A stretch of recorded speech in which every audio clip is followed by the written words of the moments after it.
Hello and welcome to the Radio Times Premier League show. Back after the international break to talk about all the live Premier League matches happening on TV this weekend. My name's James. I'm here with Ketch from Match of the Day magazine. So, Ketch, out of all the matches that are on this weekend, if you had to watch one, which would it be? It's probably a pretty obvious one this weekend. The first live one of the weekend. Yeah. Tottenham versus Liverpool at Wembley. Should be at Tottenham's new ground, but that's not ready, so it's going to be at Wembley instead. This one is on Saturday at 12:30 p.m. on Sky Sports. So, I mean, let's go through the basics. Where do you think this match is going to be won and lost? What are the key battles? Because we've seen an awful lot of sort of recent injury news just sort of confirming now in the last couple of hours, really. Yeah, well, it's the battle of the big savers versus the big spenders. Liverpool spent £172 million in the summer, and Tottenham spent £0. And Tottenham have had a few injuries this week. Confirmed Dele Alli and Lloris will definitely be missing, so their squad could be a little bit stretched, and they might come to regret having not strengthened. I've also heard a little whisper Kane might be rested. He hasn't had a rest since the World Cup. Because they were talking about that for England of the break as well, sort of thing, like whether he's been on the go since 2015 about this point, sort of thing. So, well, he hasn't had a rest since the World Cup. That much is pretty much true. I was at the England-Spain game at Wembley on Saturday. He was not very high. He wasn't very Harry Kane-like. Quite anonymous in the game. Doesn't look very sharp. If they were to drop him at this stage of the season, it would kind of make sense. If they lost this game, which is a tough game for them, then they've got Champions League away on Tuesday at Milan. The theory would be if they didn't win these games without Harry Kane, they could maybe make the points up later in the season, and they'd rather rest him and avoid him getting injured now than later in the season, I think. Ali is confirmed as injured, but they do have Son, who's back from the Asia Games with a gold medal round his neck, so he doesn't have to do military service now. He's been excused from that because he won a gold medal. He brought his medal home, so he doesn't have to get a military one. So Tottenham's team could look a bit uncharacteristic, but I'd like to think there'll be goals in this game. No Premier League fixture has produced more goals than this one. There's been 149 goals in 52 games, and the two times they played last season that produced 9 goals, so loads of goals to start the week off, hopefully. And I mean, we are talking about the two teams who have been plugged for the title this season. If anybody's going to sort of pick up where City have slip up, it's going to be one of these two. You can think about it. I mean, who's been impressing you early on in the season? Obviously, Liverpool have still got a perfect record. I don't think Liverpool have got out of second gear. They've kind of ground out a few results. They've done the hard thing, which is they've worked out how to score goals. So now they're working on stopping the goals. They've brought in Alisson. I'm really interested to see his reaction to what happened in the last Premier League game week where he conceded a terrible goal. He tried to Cruyff turn a striker in his own goal. He's a Brazilian goalkeeper, so you can kind of expect him to do things like that. It's his first big mistake, and he's got it out of the way early. I want to see if when the ball comes to his feet and he's being closed down by a striker, is he going to do the same thing again? I'm fascinated to see how he reacts to that. And Liverpool, in the international week, have been in the news for recruiting a long throw coach. Oh yeah, you were telling me this about the fact that they're so precise at this point. They need to make sure that they improve all their long throws, basically attacking long throws. So. It's not the most glamorous aspect of the game, but I can kind of see where Jurgen Klopp's coming from, because Liverpool press the opposition. So what happens is the opposition, instead of going long, they'll often concede a lot of throw-ins deep in their half. So if Liverpool can capitalise from these situations with, be it a long throw or retaining possession rather than giving it away in those areas, then it kind of makes sense. And you tend to get about 40 to 50 throw-ins a game. Andy Robertson was doing press on Scotland international duty, and he reckons he's put on 6 yards onto his throw. He can get 26 yards from a long throw. And again, I was at the game, the England game, and Joe Gomez, Liverpool's centre half, was coming across to take long throws, and he was firing it in. So maybe we'll see some Stoke long throws if the going gets tough at Wembley for Liverpool. Nice. And so, I mean, what do we? Let's finish with a prediction. Can Liverpool keep that perfect record, or can Spurs pick up from dropping points just before the break? It's an interesting one. I think both teams will score. There's probably a little bit of pressure now on Liverpool to win this game if Dele Alli is out and Lloris is out, which is confirmed. If Kane's rested, Liverpool have to win this game. So I think Liverpool might sneak it by the odd goal, but hopefully be a really important win at that point. So as we say, Spurs versus Liverpool is on live this Saturday at 12:30 on Sky Sports. Let's take a look at some of the other games live on TV this weekend. I think we've got 5:30 on BT Sport. We've got Watford versus Man United. So another team with a perfect record against a side with yet kind of more drama behind the scenes sort of thing. I mean, what United team are going to turn up this weekend? Well, hopefully the team that dispatched Burnley in the last game week. Hopefully some goals in this game as well, because I'm going to be at the game myself, so I'd like to see some goals. Watford have been great. Yeah. The perfect record. No one saw that coming. They play with two up front, which I love. Deeney and Gray, two English guys who've both scored. And you know, if they win this game, they're going to start thinking, "Are we the new Leicester? Can we win the Premier League?" Obviously, they won't think that, but that's the kind of they will think that. Yeah. I mean, why not? The confidence is there. The big thing in this game for me, first goal. If Man United score it, it silences the crowd on a Saturday night. If Watford score it and the crowd get going, Man United's confidence, you know, could crumble like it did when they were heavily beaten at Brighton earlier in the season. So the first goal is crucial, but hopefully we'll see a few goals.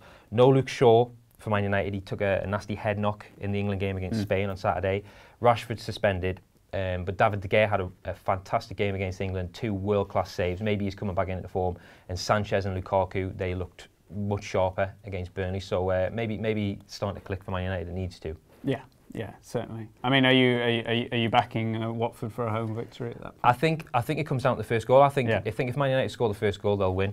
Yeah. And I do think Man United are probably favourites. But Watford, I just want them to go for it and see if they can keep the run going, because it's really exciting. Yeah, it's fun. It's good to watch. And then on Sunday, we've got, starting the day, is Wolves versus Burnley at 1:30 p.m. on Sky Sports. I mean, I've just really enjoyed watching the Wolves' manager this season. Yeah. I think Nuno, has been great fun, and also, I mean, he's been catching other people's eye. Like Pep Guardiola praised him after their match. He was even sort of rumoured for Mourinho's job at one point, sort of thing. I mean, best beard in football. Yeah, as well. Exactly, and he's a proper great character on the touchline. Yeah. I mean, are you impressed with what he's starting to do with a team that you weren't sure what to expect early on? Absolutely, I'm impressed with some of his signings in the summer. He's been backed by his board, and he's a former goalkeeper. And I think his goalkeeper that he signed Portuguese #1 Rui Patricio. I think that's a very, very key signing. He's made some game-winning saves, basically saves at 0-0, at 1-1, where if they go in, Wolves, you wouldn't blame them for collapsing and going on to lose the game. Patricio's made these big saves. He made an unbelievable save from, I think it was Aguero against Man City, could be the save of the season. So Gomez knows his goalkeepers, and he's brought in a brilliant one. So that's a good sign. And also, I really like the signing of Adama Traore. I don't know if you know much about this guy. So Wolves, you could have kind of expected them to come into the Premier League and park the bus a bit and grind out wins and defend and try and nick a goal and nick draws here and there. The signing of Traore suggests that's not what they're about. This is he's a dribbling maniac, basically. This guy, he gets the ball and he runs with it, and he's an athlete. He's powerful. He's got pedigrees at Barcelona's academy. Then he went to Aston Villa and Borough. In game week 2 and in game week 4, he had more dribbles than anyone else in the league, and he only came on in the second half of those games. So that tells you what this guy is all about. He gets the ball and he runs with it, and he takes players on. More dribbles than Hazard. So if you're a Wolves fan, this is fun to watch. Yeah, it gets you on the edge of your seat. So I like that. I like that signing. And I think João Moutinho, 5 million, could be the bargain of the season. Little partnership with the young Portuguese guy Neves. So that's great for Neves to be sitting in midfield alongside a Portuguese legend. No one's got more caps for Portugal apart from Figo and Cristiano Ronaldo. This is like a legend of the Portuguese game, and he's just sitting in there in midfield. Lots of quality, helping the young lad along. So I really like the look of Wolves this season, and I'd expect them to beat Burnley, who've had a bad start. Yeah. And just quickly, let's rattle on to the next one. We've got Everton versus West Ham at 4 o'clock again on Sky Sports. No wins for West Ham this season. Should fans be worried at this point? Yeah, I mean, I don't want to sound like I kind of predicted this for West Ham. I didn't like their summer business. I thought it was a bit bloated. They've spent a fortune, a lot of foreign players coming in, a lot of egos there. Pellegrini clearly doesn't know his strongest team. It's a big squad. There's a lot of injuries. They're missing players like Lanzini, Carroll, Winston Reid's their captain.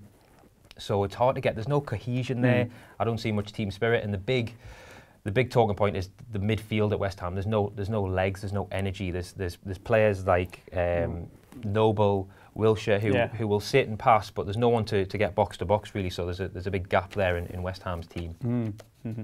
So are you looking at another at a Everton win there? Well, not necessarily, because there's a big injury crisis now at Everton. Oh, right, okay, great. Yeah, so could be an interesting game. Everton could be without 10 first-team players here. Jeez, so it's a combination of injuries and suspensions. The international break hasn't been kind to them. So, Walcott pretty much confirmed out. No Seamus Coleman. Michael Keane had a bad head injury against Bournemouth.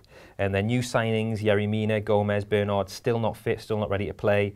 Calvert-Lewin, who came into the side, got injured for England under-21s through the week, and Richarlison, their big signing, their key player this season, he's now he's suspended for a red card at Bournemouth.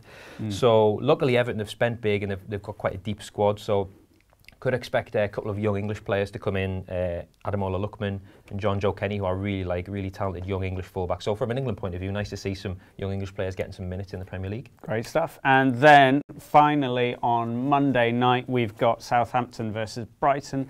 A South Coast derby for Monday night. I've got a really pointless stat at this point. Go on then. Saints have not won in their last 10 matches played on a Monday. Saints don't like Mondays. Right. I literally don't know what that means or whether it's of any value at all. But Fair enough. There we go. Yeah. Monday Night Football. Monday Night Football. Well, I'll try and beat that. My stat is Glenn Murray related. Glenn Murray, although he doesn't have far to travel coming from Brighton to Southampton, he doesn't travel very well. So in 11 away games, he scored 3 goals. And in 12 home games, he scored 8 goals. So he is a home boy. So now I've said that, he's blatantly going to score. Yeah, and as you say, he doesn't actually have far to go. No, it's just up the road, a little bit of a derby. I think I'd expect Gareth Southgate to be at this game, because you've got 2 traditional English strikers, Ings playing up front, Danny Ings playing up front for Southampton, Glenn Murray playing up front for Brighton.